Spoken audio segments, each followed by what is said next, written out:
Bienvenidos a este programa de Discutamos México. En el relato de lo que hemos sido los mexicanos, la presencia de cronistas extranjeros ha sido decisiva. Este empeño comienza en la conquista con Bernal Díaz del Castillo, Fray Diego de Landa y otros cronistas de Indias. La Revolución Mexicana tuvo como testigo ejemplar a John Reed, la Guerra de Castas de Yucatán tuvo a John Lloyd Stevens.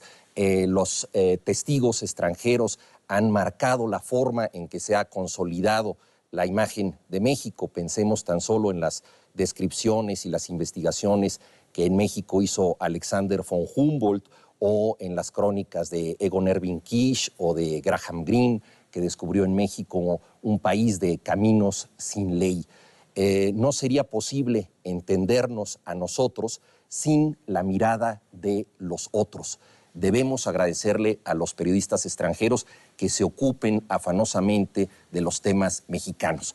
Para discutir tenemos entre nosotros a Judith Torrea, periodista española, hija adoptiva de Ciudad Juárez. Ya vivió en Ciudad Juárez durante varios años, después fue a Estados Unidos, donde trabajó para distintos medios y ahora ha regresado a esta zona tan significativa, tan conflictiva de nuestro país. Tenemos también a Anne Viña, periodista francesa, autora del libro Fábrica de Culpables, que indaga casos de injusticia legal en México, señaladamente el caso de Florence Cassés y otros casos.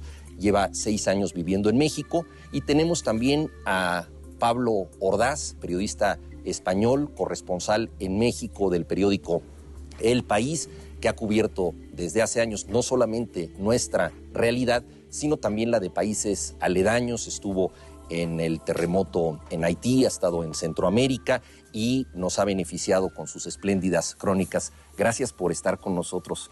Muchas gracias por participar en esta discusión. Me gustaría, Judith, que comenzáramos contigo. La decisión de vivir en México se puede explicar de muchas maneras desde fuera. ¿Por qué vivir en Ciudad Juárez? Uno de los lugares más conflictivos, más violentos de Occidente, donde hemos visto incluso casos de violencia contra civiles en una fiesta, contra diplomáticos extranjeros, una sensación de falta de gobernabilidad, incluso de pérdida de soberanía, parecería. ¿Por qué vivir ahí y además con tanto entusiasmo como tú lo haces? Bueno, yo siempre digo que mi corazón, nacido en España, es puro juarense. Hace 12 años llegué por casualidad a Estados Unidos, a Austin, Texas, para un sabático, y a la semana yo quería pisar México. Y de casualidad se dio la oportunidad de ir a Ciudad Juárez. Crucé ese puente fascinante que separa todos los matices de la vida, que es el puente Santa Fe, entre El Paso y Ciudad Juárez, y me sentí viva. Ahora mismo El Paso simboliza la vida y Ciudad Juárez la muerte. Han cambiado en 12 años esta perspectiva que yo tenía entre Estados Unidos y México, Ciudad Juárez. Crucé ese puente a Ciudad Juárez y me encantaron sus gentes. Las gentes tan trabajadoras que viven en Ciudad Juárez, gentes de todo el país que en ese desierto, que es muy difícil vivir, que tienes que vivir con inviernos heladores y veranos que quieres huir del calor, siguen trabajando, ¿no?, por sus sueños, sacando adelante a sus familias. Me fascinó la gente que vive en Juárez. Ese es mi amor a Ciudad Juárez. Cuando estaba en Nueva York, viviendo una vida bien diferente, cubriendo otra realidad del mundo bien diferente, y veía que mis fuentes las asesinaban, huían a Estados Unidos, al interior del país, y leía la prensa y hablaba con mis compañeros que no podían contar lo que realmente pasa en Ciudad Juárez. Sentí que debía de regresar y contar las historias que muchas veces ellos no pueden contar. Y ahí empecé, ¿no? ¿Es distinta la condición del periodista extranjero en Ciudad Juárez de la que tendría el periodista mexicano? Sabemos que, según Reporteros Sin Fronteras, México es, junto con Irak, el país más peligroso para ejercer el periodismo. Muchas veces esto afecta a los periodistas locales que han tocado intereses más precisos. ¿Sientes una mayor libertad para cubrir esto siendo periodista extranjera? Completamente. Los periodistas locales no solamente se enfrentan a las amenazas de los cárteles, ¿no? Algunos de ellos incluso son comprados por el cartel de Juárez y ahora el cartel de Chapo Guzmán, sino también por las presiones de las propias autoridades mexicanas. Me siento con más libertad, sobre todo cuando escribo en mi blog, que es Ciudad Juárez en la sombra del narcotráfico, y cuento desde los ojos de una persona como yo que conoce, creo que bastante bien la realidad de Ciudad Juárez y que ama muchísimo a esta ciudad, que es lo que estoy viendo que está pasando, ¿no? Pero ahora mismo en Ciudad Juárez el reto mayor es sobrevivir cada día y es el reto que tienen todos los juarenses. El peligro en Ciudad Juárez está en estar vivo y no exagero. Ese es el peligro. Estamos en una ciudad militarizada, completamente militarizada, con retenes constantes, donde la media de los crímenes son de 10 a 15. Antes de entrar a esta entrevista recibía un mensaje de texto de que habían secuestrado al hijo de una de mis fuentes. También habían matado al esposo de otra de mis fuentes. Te digo que la realidad de Ciudad Juárez es esa, violencia constante. Y el peligro está en estar vivo. Y creo que cuando yo de verdad siento mucho amor, con mucho dolor por Ciudad Juárez, y eso es lo que me mueve a estar ahí. Y lo que me da energía son las gentes. Las gentes de Ciudad Juárez son magníficas. Y a pesar de la adversidad, siguen día tras día luchando por esa ciudad que tanto aman, que realmente la quieren muchísimo, ¿no? Muchos de ellos, los que pueden, huyen, ¿no? Ya son como... Hay diferentes cifras. Yo me fío más por la cifra de 200.000 personas que han huido al interior del país o a Estados Unidos para seguir vivos, ¿no? Pero muchos otros se quedan, y muchos de ellos, de los que se quedan porque realmente quieren quedarse, quieren recuperar su ciudad, la ciudad que les dio tanto. Pablo, te ha tocado cubrir en México en tiempos del Bicentenario y un poco por lo que está diciendo Judith, en una situación terrible respecto a la violencia, una pérdida de gobernabilidad en muchos lugares, alcaldes, presidentes municipales que se ven tocados por el crimen organizado. Tú también has estado en Ciudad Juárez y en distintos lugares del país. ¿Cómo ves tú el oficio del periodista, concretamente como corresponsal del país, del periodista mexicano hoy en día, y las diferencias que tendría un periodista extranjero para ejercer su oficio aquí en México? Sí, a mí me preocupa mucho, por ejemplo, en la realidad de México, a la hora de contarla, el contar solo lo que está pasando en Ciudad Juárez o lo que pasa en Tijuana o en otros sitios de la frontera, ¿no? Yo creo que el corresponsal extranjero, el mayor peligro que tiene no es someterse a ponerse en la trayectoria de una bala del narco, sino perder objetividad. Y yo creo que, por ejemplo, con la cuestión del narco se está perdiendo de vista otros problemas grandes que hay en México, como el de la desigualdad, ¿no? Ese es un problema, y luego más, ya centrándonos en el periodismo mexicano, en el periodista mexicano, el problema es ser captado, ¿no? El problema es la falta de libertad, que te pueden comprar, no con dinero, que es lo fácil y lo que todo el mundo se imagina y tal, pero sí también de una forma mucho más sutil, pues controlando a tu familia o diciéndote que saben dónde trabajan dónde estudian tus hijos, dónde trabajan tus parientes más cercanos, ¿no? Sí. Decías una cosa que me parece muy importante, que el hecho de que el narcotráfico sea lo más violento, lo más llamativo que se está discutiendo en la prensa, por momentos hace que no se toquen otros temas. Sin embargo, el narcotráfico, a mi modo de ver, tiene que ver con una sociedad de impunidad generalizada, una sociedad donde el abuso se ha cristalizado en la economía, en la ausencia de respeto a la legalidad en muchos órdenes, que van desde la evasión de impuestos hasta propuestas como la ley Televisa, que son totalmente, digamos, ajenas al interés colectivo, al interés general, y hay esta sociedad que por muchos momentos opta por la rapiña. Uno de los grandes problemas que tenemos, Ann, es la falta de legalidad, de impartición de justicia en México. No es solo el crimen organizado no es solo la violencia del narco, sino muchos casos puntuales que tú has analizado, que tú has investigado, de gente que ha sido injustamente encarcelada y procesada. De ahí el título de tu libro, Fábrica de Culpables. ¿Cómo ves la situación de la legalidad en México, en el caso concreto de Florence Cassés y en otros que tú has estudiado?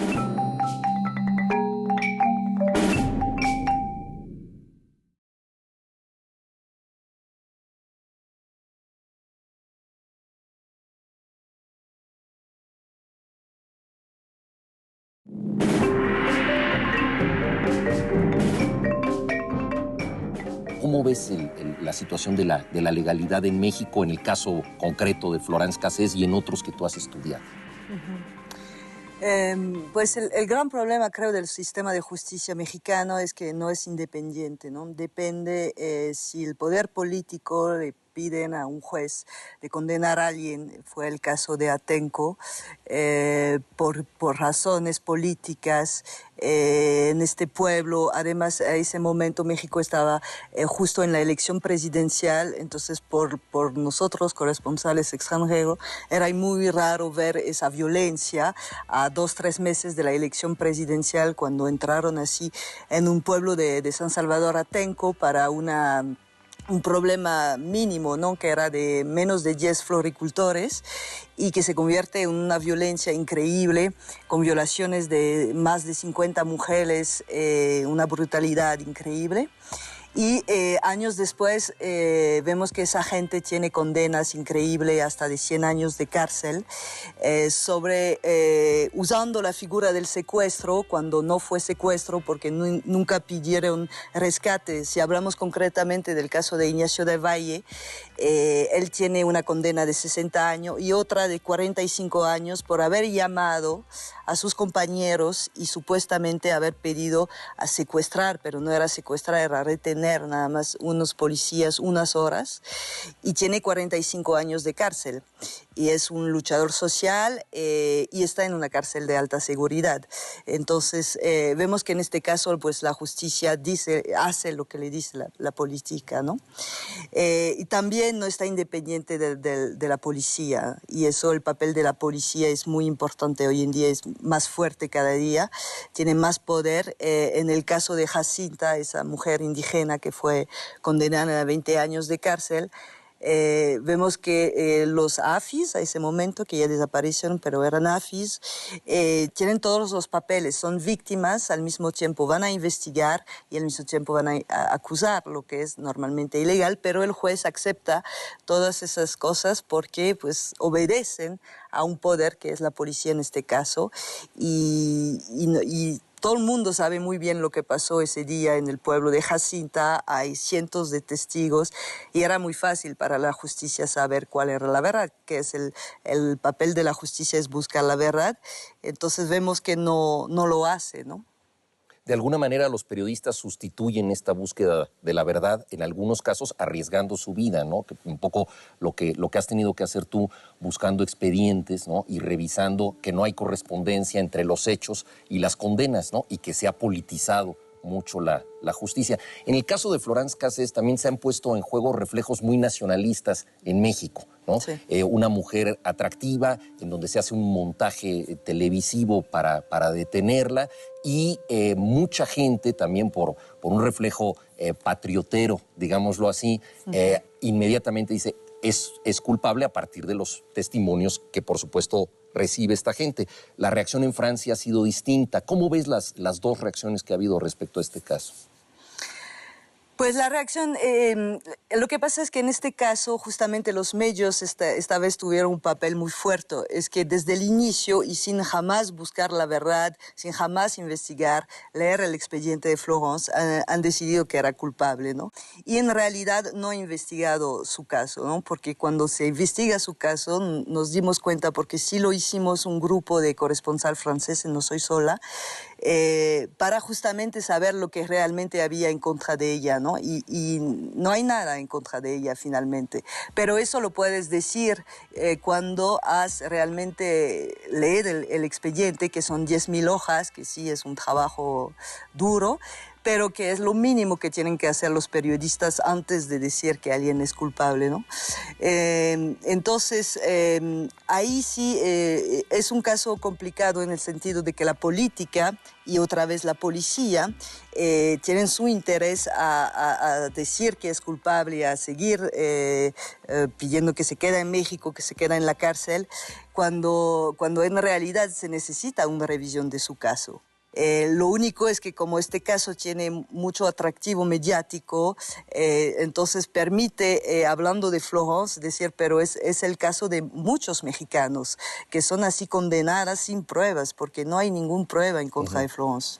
En el caso que menciona ahora Anne Judith de Florence, es una mujer, ¿no?, carismática, de alguna manera mediática, por la forma también en que es detenida, con cámaras que hacen una detención aparentemente como de reality show, ¿no? Y quizá con un componente machista que se aprovecha en la opinión pública. El caso de Ciudad Juárez tiene que ver, desde luego, con los feminicidios, la violencia de género contra las mujeres. ¿En qué medida lo que está ocurriendo ahí es una violencia de género, o ya se generalizó tanto la violencia que cualquier persona es víctima de ella? Son dos casos diferentes, Sí. ¿no? La violencia de género, lo que hace diferente a Ciudad Juárez que otras partes del mundo es que las mujeres en Ciudad Juárez con los feminicidios son asesinadas bajo el imperio de la impunidad, ¿no? Y además las autoridades fabrican presuntos culpables, ¿no? Lo siguen haciendo ahora, ¿eh? Con el caso de la masacre de los estudiantes de Villas de Salvarcar, por lo menos en uno de los tres que están ahora mismo, que son presuntos culpables, presuntos sicarios, uno de los tres yo lo he investigado, Israel Arzate Meléndez, y es completamente inocente, ¿no? Es decir, esa justicia sigue ahora mismo en Ciudad Juárez y puede ser parecida a la que estaba comentando Anne, ¿no? La diferencia en Ciudad Juárez es que ahora mismo la violencia se ha democratizado. Si antes era patrimonio de estas mujeres pobres, eso sí, porque nunca van a ir a mujeres ricas, van a ir a mujeres pobres, jóvenes, guapas, ¿no?, para hacer lo que ellos quieren hacer. Ahora mismo la violencia con la llamada guerra contra el narcotráfico se ha disparado. En 2 años llevamos casi 5.000 asesinados, bajo el imperio de la impunidad. O sea, que la violencia de género ha aumentado También. Con la generalización de la violencia. También ha aumentado la violencia de género.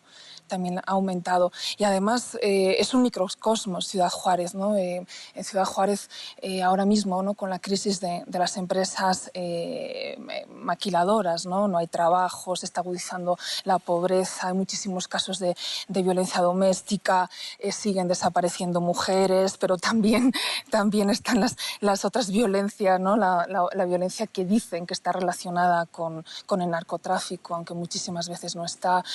Como no se investiga, no se puede establecer qué es realmente lo que está pasando, ¿no?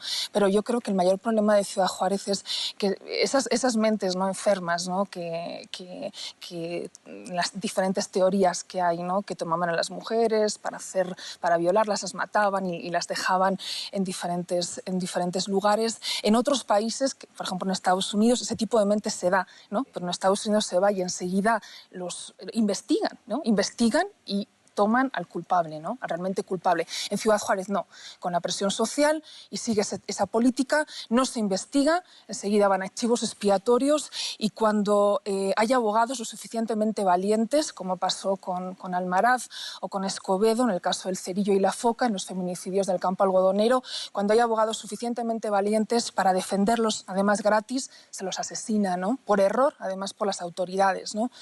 Entonces, ese tipo de justicia, eso es lo triste, ¿no?, que ver que en 12 años, que son los 12 años que yo llevo cubriendo las dos fronteras, ver que no ha cambiado México.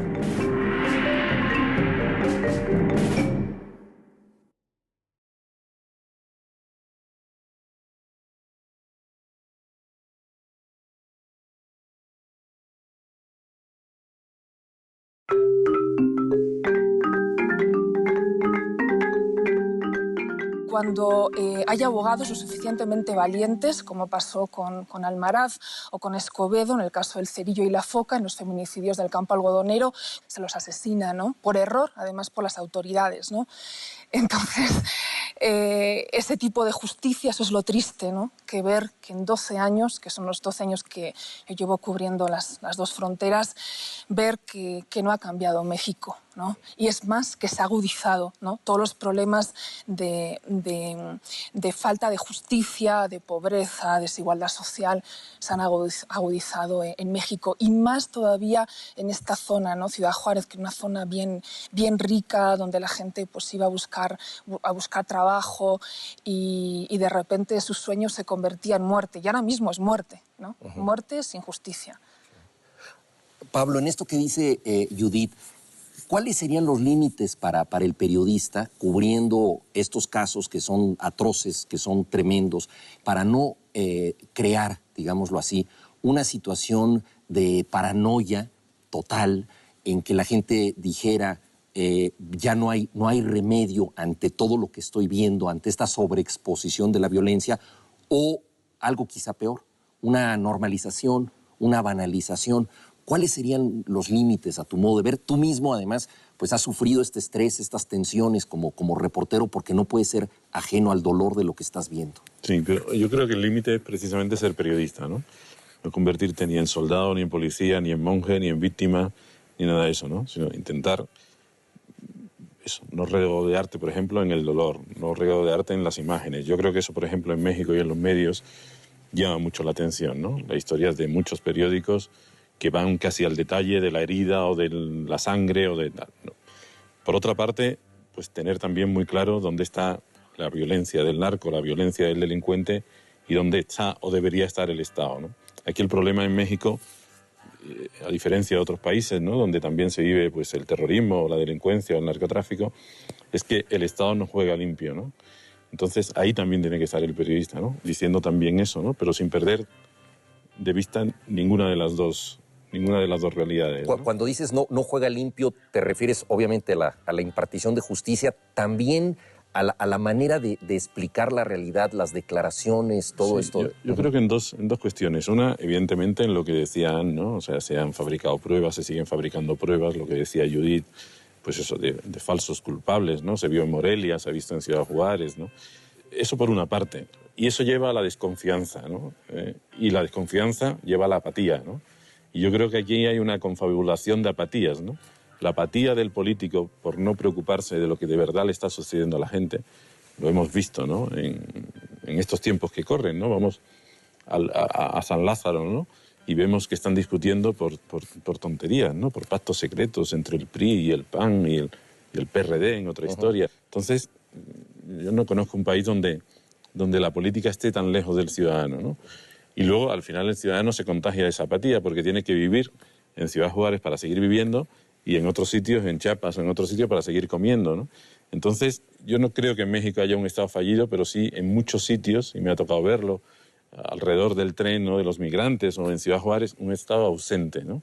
A uno lo atracan por la calle y lo primero, no estoy contando que no se atraque en Nueva York, no se atraque en Madrid pasan cosas terribles, igual que... Pero tú confías más o menos en que alguien al que tú has pagado con tus impuestos va a venir a ayudarte y no te va a atracar más, ¿no?, de lo que te han atracado antes, ¿no? Entonces, pues eso es lo que decía, ¿no? Una ensalada de apatías que hace que el ciudadano se sienta desprotegido con razón, ¿no? Sí.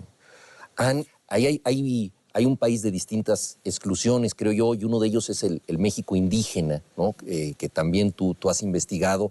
¿Cómo ves estos distintos Méxicos? Nosotros a veces hablamos con mucho orgullo de la multiculturalidad, pero tengo la impresión de que esta multiculturalidad muchas veces se da de manera absolutamente piramidal, es decir, tenemos un sector de gente incluida en la sociedad y muchos otros excluidos que folclóricamente llamamos parte de esta multiculturalidad. ¿Cómo ves ese elemento indígena? Sí, sí, lo fuerte de los pueblos indígenas en México es la exclusión, es lo primero que te das cuenta cuando vas en cualquier comunidad indígena, aparte de algunos lugares, muy preciso, gracias a un desarrollo que han hecho ellos mismos, pues hay una exclusión menos fuerte, pero si no, en la gran mayoría de los casos, lo primero que ves es la pobreza, es la exclusión, lo que es una gran lástima, porque México tiene una riqueza increíble ahí, que es justamente lo más interesante para mí de este país, y que además ellos, los pueblos indígenas, han logrado conservar esa riqueza que yo llamo biocultural, ¿no? Entre tanto el maíz, tanto la parte biológica. México es un país megadiverso y eso muchas gracias a los pueblos indígenas. La conservación del agua, que tanto la conservación de la cultura. Y poco a poco se está perdiendo mucho, desde los idiomas hasta mucho, ¿no?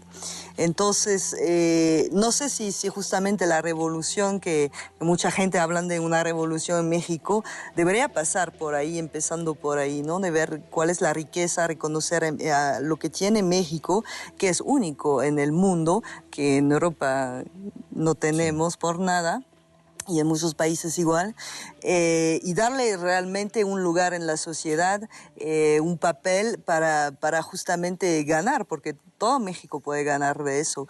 Y cuando vemos todo el debate que hay hoy en día sobre el maíz transgénico, no escuchamos la voz de ellos, ¿no? Y yo creo que es la gran lástima. Bueno, mencionabas el tema de revolución, ¿no? Estamos en el centenario de la revolución y tanto Francia como México pasaron por revoluciones históricas muy señaladas que configuraron la identidad tanto de Francia como de México. El historiador austriaco Friedrich Katz ha dicho que en México la idea de revolución sigue teniendo mucha vigencia porque los ideales de esta lucha armada no se llegaron a cumplir del todo, ¿no? Justicia social, democracia auténtica siguen siendo de alguna manera asignaturas pendientes, de ahí que muchos sectores políticos reclamen la herencia de la revolución, desde el subcomandante Marcos hasta el Partido de la Revolución Democrática, pasando por supuesto por el PRI. En la Francia de Sarkozy sigue teniendo vigencia la idea de revolución. En México, ¿crees que esta idea sigue teniendo vigencia? ¿Cómo lo ves tú viniendo de un país donde históricamente la idea de revolución ha sido muy importante? Pues sí, yo creo que sigue muy importante. No sé si la revolución significa siempre lucha armada, puede ser una nueva revolución justamente diferente. En México tratamos de inventar la revolución burocrática, ¿no? Con el PRI, ¿no? Con la revolución institucionalizada. Sí, exacto. Pero sí, yo creo que México necesita una revolución, especialmente las mujeres. Estábamos hablando de las mujeres, por ganar sus derechos, ¿no? Fue una revolución de las más fuertes en Francia, la revolución de las mujeres, a favor del aborto, a favor de tener varios derechos, pero en particular el aborto. Y cuando pasó la lucha del aborto aquí en México hace 2 años en el DF, no he visto y no vimos una reacción fuerte de las mujeres, ¿no? Apoyando Ebrard decidiendo hacer eso, ¿no? Sobre todo a nivel nacional, ¿verdad? Sobre todo a nivel nacional, sí. Se regionalizó la discusión. Pero yo creo que es por cuestiones sociales. Las mujeres en México tienen tantas cosas que hacer, entre sobrevivir, dar de comer a sus hijos. Además, luchar es casi imposible, ¿no? Pero sí, en Francia logramos muchos derechos luchando. Esos derechos poco a poco Sarkozy le está quitando justamente, ¿no? Entonces el reto es guardar esos derechos. Pero ya tenemos derechos sociales a nivel de salud que no tiene México y que México necesita seguramente. Oye, y ahí entra necesariamente también, ya que estamos confrontando países, España, Pablo. En el Bicentenario tenemos una relación muchas veces ambivalente con España, ¿no? Somos antigachupines y le atribuimos a Cortés todas nuestras desgracias, aunque nos apellidemos González o Gómez u otros apellidos españoles. Al mismo tiempo anhelamos tener una cuenta en el BBVA o una camiseta del Real Madrid. ¿Cómo ves esta relación un tanto de amor, odio entre México y España en tiempos de Bicentenario? Pues sí, yo la veo así, exactamente como tú la has descrito, ¿no? Nosotros en Revolución no tenemos mucho orgullo, ¿verdad? Porque a nosotros los dictadores se nos mueren en la cama, ¿no? 40 años después, ¿no?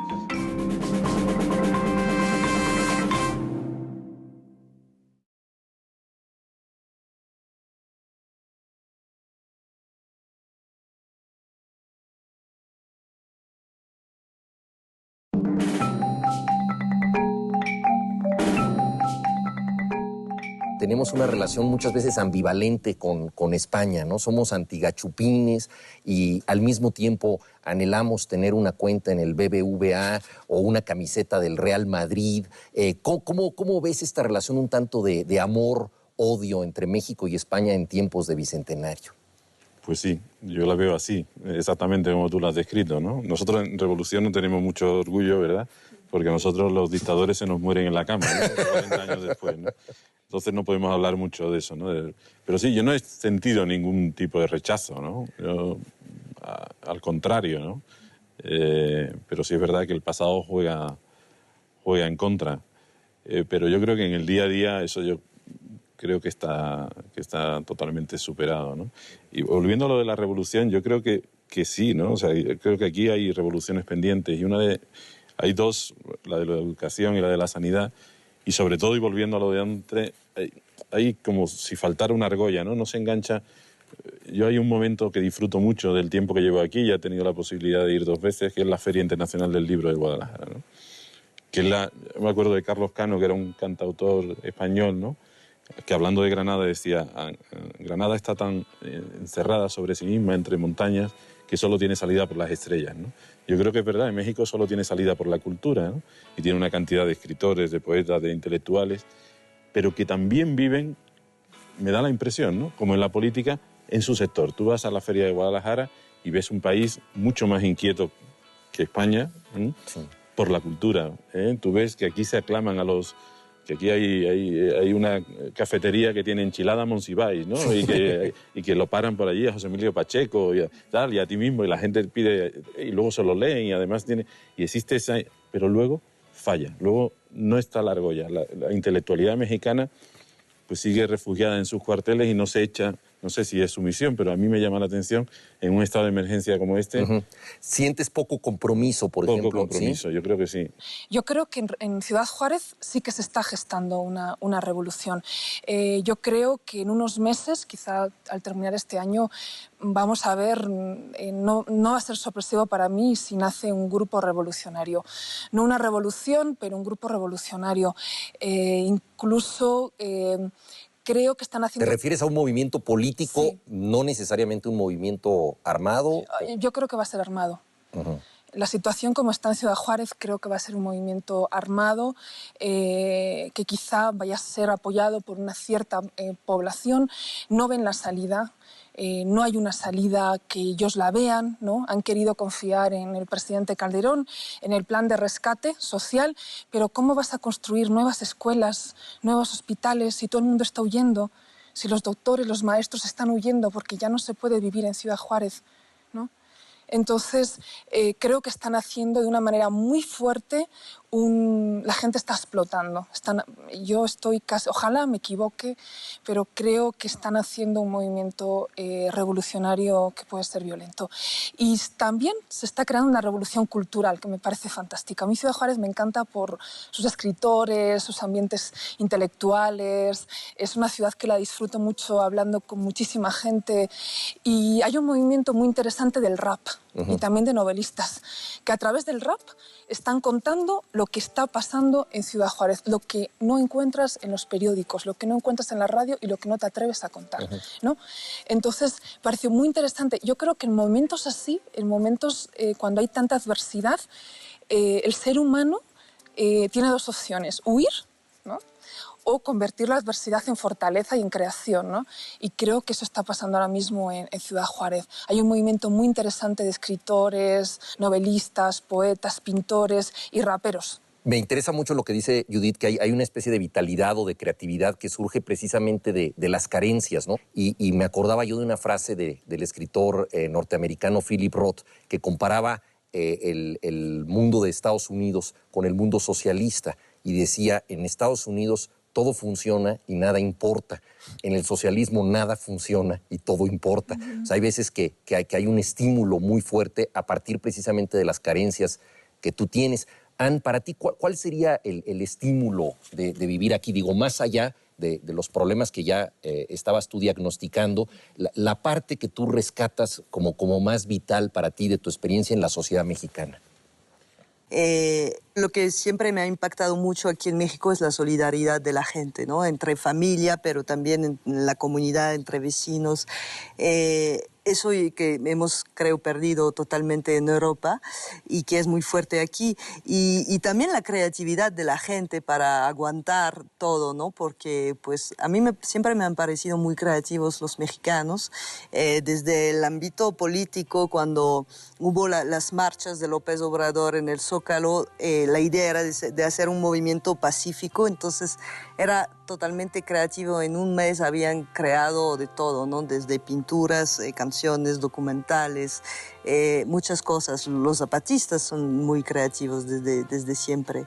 Y eso creo que es algo que México tiene. Y en efecto, el norte, donde para mí la situación es peor, ¿no? Creo a nivel social, aunque pues, parece un país más rico, la situación social me parece de una violencia, que no es la violencia del narco, pero la maquilla es una violencia increíble, las dificultades que tiene la gente, pero logran aguantar, sobrevivir y de manera creativa, y eso es increíble cuando ves la situación en la cual están. Sí, por ejemplo, en algunos índices de felicidad, ¿no? Los países africanos suelen calificar bastante alto y México califica bastante alto. O sea, a la gente le preguntas cómo está la situación económica, la seguridad, la política, critican mucho. Pero si les preguntas si están contentos, la gente se define a sí misma como personas bastante felices, ¿no? Por momentos parecería que pasamos del apocalipsis de la sociedad al carnaval de la comunidad, ¿no? En donde nos divertimos y a veces estamos mezclando las dos cosas, el carnaval en el apocalipsis. Pablo, ¿cómo ves esto? ¿Es posible desde el periodismo también abrir un espacio para el relato de la solidaridad, para el relato incluso de la alegría, de la ceremonia, de la fiesta? Ante tantas malas noticias, podemos construir un relato oponente. Tú has escrito, por ejemplo, de esa república independiente que cristaliza durante unos cuantos días en Guadalajara, en la Feria del Libro, y que es una burbuja, ¿no? Pero ¿qué otros relatos encontrarías y qué manera tendríamos nosotros de darnos cuenta que no todo es desesperanza? No, yo creo además, y yo lo decía antes al principio, yo creo que además tenemos ese reto, yo tengo ese reto, ¿no? Porque además no te entienden, los que te leen allí no te entienden que tú estés absolutamente fascinado por el país, encantado de vivir aquí, que luego cuentes lo que cuentas en tus crónicas, ¿no? Y es verdad que esa crónica está por hacer, o hay que hacerla en cada crónica, hay que meter algo de eso, ¿no? La alegría, ¿no? La alegría que te inocula el mexicano.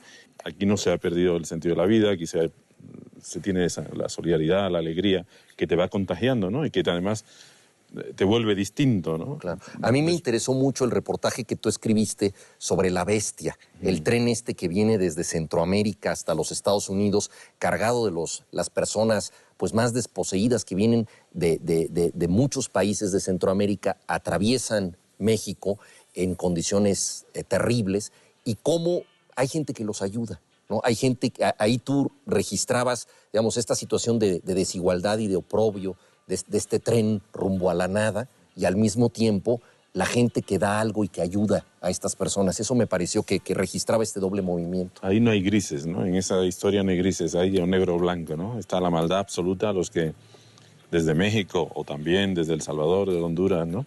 Terminan trabajando para las mafias y extorsionando a sus propios compatriotas. Y luego eso, la gente que para compensar esa maldad acude cerca de las vías del tren a intentar darle un empujoncito para que lleguen antes y lleguen en mejores condiciones, ¿no? Yo creo que la solidaridad en este país está eso, ¿no? Está a flor de piel, la alegría de vivir, ¿no? Sí. Y eso también habría que irlo metiendo poco a poco en las crónicas. Lo que pasa es que al final hacemos periodismo y eso vende menos. Es más difícil titular a 5 columnas eso que un tipo que se ha cargado 300 y lo ha cocinado en pozole.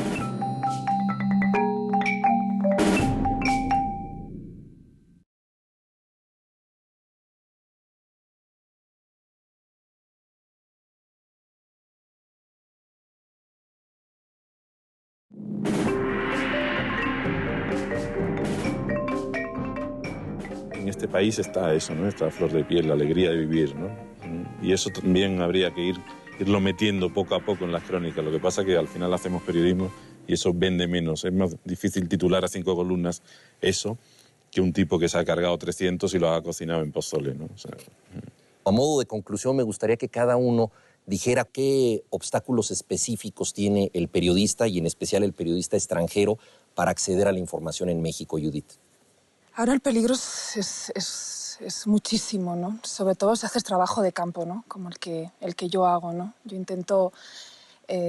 ahora mismo en Ciudad Juárez nadie quiere hablar, entonces tienes que ir a las casas de las personas, vas a las ejecuciones, a los eventos, todo es un trabajo de campo, ¿no? Ahí te encuentras peligros de todo, ¿no? Peligros ¿Y hay amenazas puntuales que reciban los periodistas? Sí, sí, y aunque seas extranjera también.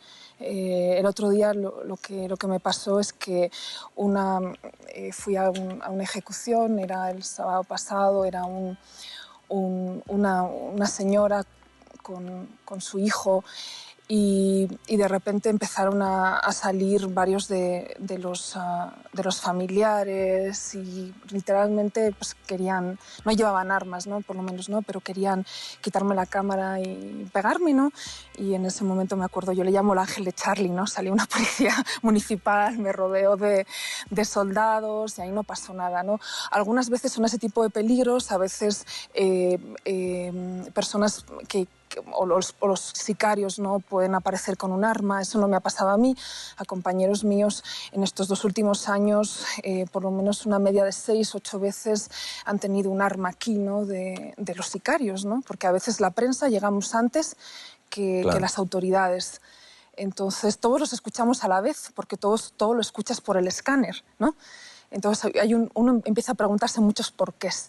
¿Por qué la prensa llega antes que los militares, los federales, la policía municipal en Ciudad Juárez? Y las autoridades, pues a mí siempre me llamó la atención cuando llegué a México a cubrir temas de México, que nunca sabes si te van a dar una entrevista o no, ¿no? Los españoles somos muy directos, ¿no? Entonces, si alguien te va a dar una entrevista, te va a decir que sí, te va a decir que no, ¿no? Nunca sabes, ¿no? A mí me pasó una cosa muy curiosa, sobre todo en los primeros meses, que fue que al gobierno le importaba mucho, le preocupaba mucho lo que publicara, sobre todo porque se vendía aquí, luego además el periódico se vende aquí y luego además tiene repercusión en los medios mexicanos, ¿no? Entonces se enfadaba mucho y me lo hacía saber y además se lo hacía saber incluso al consejero delegado de mi periódico en Madrid, ¿no? Fue alguna secretaria a quejarse sobre el corresponsal. Pero curiosamente, luego, prácticamente en el primer año y medio, no recibí ni una llamada de contestación a las muchísimas solicitudes que yo hacía para conocer la versión oficial de lo que estaba pasando, ¿no? De qué estaba pasando con el narco, o de una entrevista con Calderón, o de una entrevista con Gómez Moll, ¿no? Era prácticamente imposible, ¿no? Yo creo que el gobierno actual tiene un problema de comunicación, tiene otros muchos problemas, pero uno de comunicación bastante grande, ¿no? Anne, ¿cuáles serían esas dificultades que tú percibirías para poder investigar en México? Pues yo digo lo mismo que Pablo, en el sentido de que sea el ejército, que sea la PGR, la Secretaría de Seguridad Pública, no quieren dar información y no dan información sencillamente, ¿no? Entonces tienes que buscarlas por fuentes, por encuentros medio raros, entonces está un poco complicado ese nivel de trabajo en México, ¿no? Las cosas no son claras y muchas veces pues no te dan sencillamente la información. Uh-huh. También yo he querido trabajar sobre, por ejemplo, las cárceles de alta seguridad de México. Eso es imposible, ¿no? Desde luego te dicen, no puedes entrar, no puedes saber nada y no te vamos a dar ninguna información. Entonces hay como lugares que quedan así oscuros y donde no vas a poder entrar, pero yo trabajo como corresponsal para varios medios franceses y de Bélgica. Igual, estamos pidiendo entrevistas con autoridades, desde las autoridades del DF hasta Los Pinos y nunca nos contestan, ¿no? Entonces está muy raro esa de la comunicación porque muchas veces el presidente Calderón pues critican a los medios, dicen ustedes están haciendo el juego de los narcos, les dan demasiados publicidad, pero no nos dan esa comunicación para justamente conocer conocer más.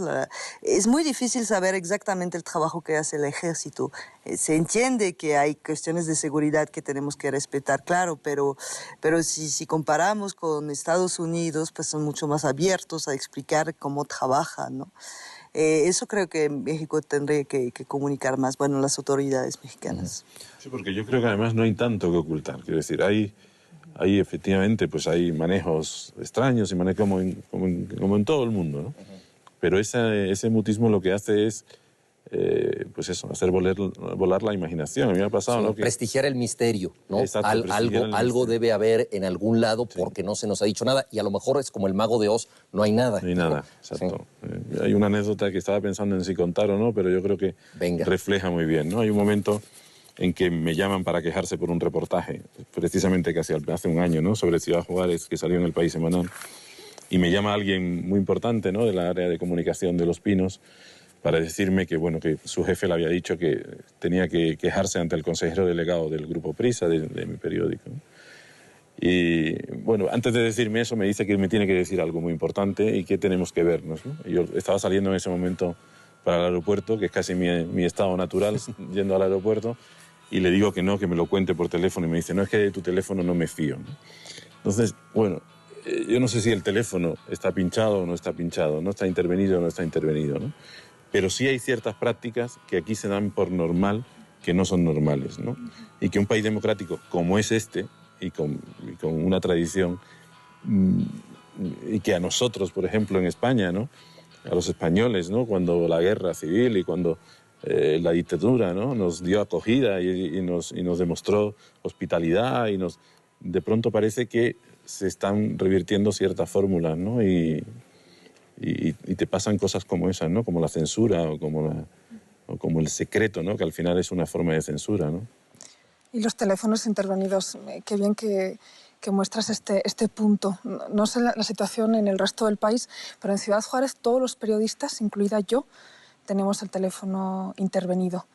Y es muy curioso porque yo a veces saludo, ¿no? a los que están escuchando. Yo digo, fíjate cómo pierden el tiempo, ¿no? En vez de estar luchando por llegar a por el sicario antes de que llegue el periodista, ¿no? Y están interviniendo nuestros teléfonos, ¿no?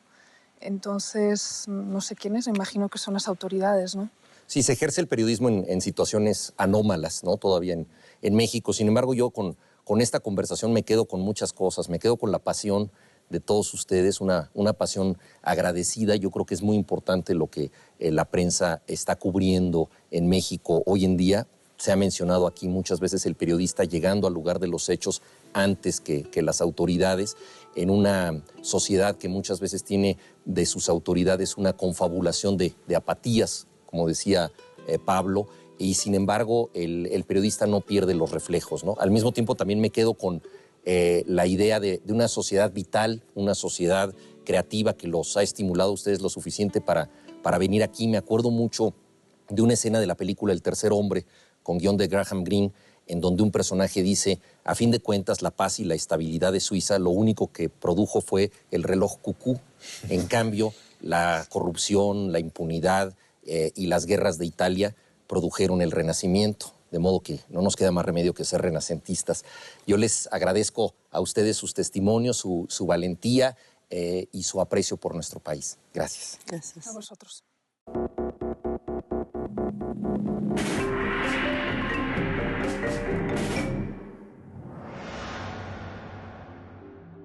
Pero hay una cultura política operacional, ya de operación, del día a día. Entonces tú puedes decir, yo sí creo en la democracia, pero en el día a día no estoy tan satisfecho con ella. Mucho de esto que llamamos cultura política, que son como rutinas mentales de interpretación, referencias, etcétera, pues se mantienen, como ocurre a nivel individual, mientras es rentable, mientras son útiles. Cuando ya resulta que ya no son útiles, pues ya uno se va ajustando o te mueres. La gente más o menos responde cuando le dicen, bueno, pon la basura orgánica en un lugar y la basura inorgánica en el otro, y más o menos hay una respuesta. El Estado, llámese delegación, municipio, lo que quieras, no ha hecho un esfuerzo parecido. Porque la idea de la política social es, si tú cumples con esto, te lo doy. Seas amigo del gobernador, votes en su contra, te vistas de verde, amarillo o azul, lo que te guste, te toca como derecho.